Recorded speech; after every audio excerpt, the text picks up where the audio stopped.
আমি কত কষ্ট করে এই বাচ্চাগুলিকে পড়ালেখা করেছি এটা আমি জানি। নাসিরউদ্দিন পিন্টুকে যখন এই মিথ্যা মামলায় হত্যা করা হয় ওই দিন থেকেই আমি বলে আসছি যে আমার স্বামীকে হত্যা করা হয়েছে। নাসিরউদ্দিন পিন্টু যখন এই রিমান্ড শেষ করে আদালত প্রাঙ্গণে এসেছিলেন, আপনারা দেখেছেন তার অবস্থা কি ছিল, অনেক ফুটেজ আছে কিভাবে তাকে দুই হাত উপরে শিকল না কি দিয়ে বেঁধে রাখে, এখনকার যে বলে আয়না ঘর, তখনই নাসিরউদ্দিন আহমেদ পিন্টু এই আয়না ঘরেরই বলেন। আর অনেক জায়গায় নাসিরউদ্দিন পিন্টুকে নেওয়া হয়েছিল এই বিএনপির মানুষদেরকে ফাঁসানোর জন্য, কিন্তু নাসিরউদ্দিন পিন্টু বলে গেছে আমাকে যত টর্চার করেন আমার জীবনই হয়তো নিয়ে নিতে পারবেন, কিন্তু আমাকে দিয়ে কোনো অন্যায় কথা বলাতে পারবেন না, আমি কোনো কারো বিরুদ্ধেই সাক্ষী দিব না, এবং আমি মরে গেলেও কখনো আমি এই কথা বলবো না, আমাকে মেরে ফেলতে পারেন।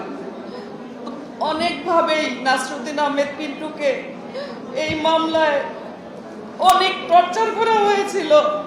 এই মিথ্যা মামলায় আমরাও বিভিন্নভাবে নির্যাতিত হয়েছি। সব সময় আমার লালবাগের হাজারীবাগের বাসার সামনে একদিকে তাপস আমাদের এই আসনটা কেটে নিয়ে গেছিল, আরেকদিকে এই কুখ্যাত হাজি সেলিম, এরা সবসময় আমাকে আমার বাচ্চাদের পিছনে বিভিন্ন সংস্থা দিয়ে কিভাবে টর্চার করেছে বলতে পারবো না।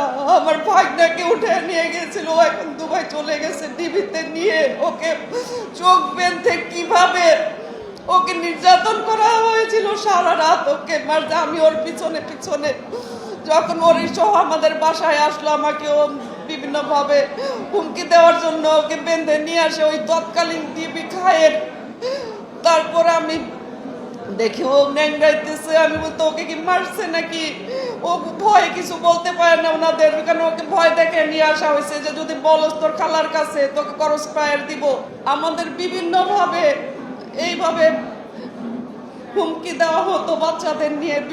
আমি কাউকে বলতে পারি নাই, আমাদের এলাকার মানুষ কেউ বলি নাই, নেতা কর্মী কেউ কাউকে বলি নাই, যেন অন্যরা ভয় পেয়ে না যায়, কারণ আমার এই অবস্থার কথা বললে ওনারাও ভয় পেয়ে যাবে, মনোবল হারিয়ে ফেলবে, যে কারণে আমার উপরে সব নিয়ে আমি খালি কেউ করলে আমি লুকাই যে আমার বিরুদ্ধে যে কেস হয়েছে, শুধু নাসিরউদ্দিন পিন্টুকে হত্যা করে ক্ষান্ত হয়নি, আমার উপরে যে কেস হয়েছে যে সেলিম, আমি লুকায় আমার ভাই দীপু নিয়ে যায় তো আমাকে হাজিরা দেওয়ার জন্য, কাউকে বলতে দেয় নাই কখনো যে আমার কথাটা বইল না হলে অত্যাচারের মাত্রা আরো দিবে।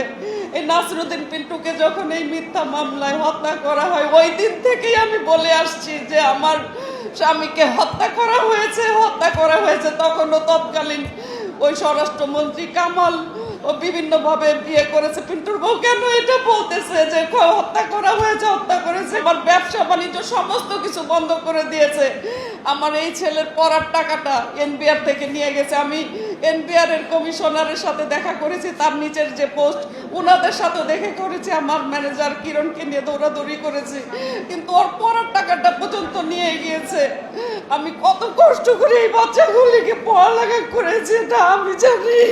না ওর বাবা সবসময় বলতো আমি তো ওদের পড়ালেখার খবর নিতে পাই না, তুমি নিবা। এই যখন আমার সাথে যখন রাজশাহী কারাগারে নিয়ে যাওয়া হয় তখন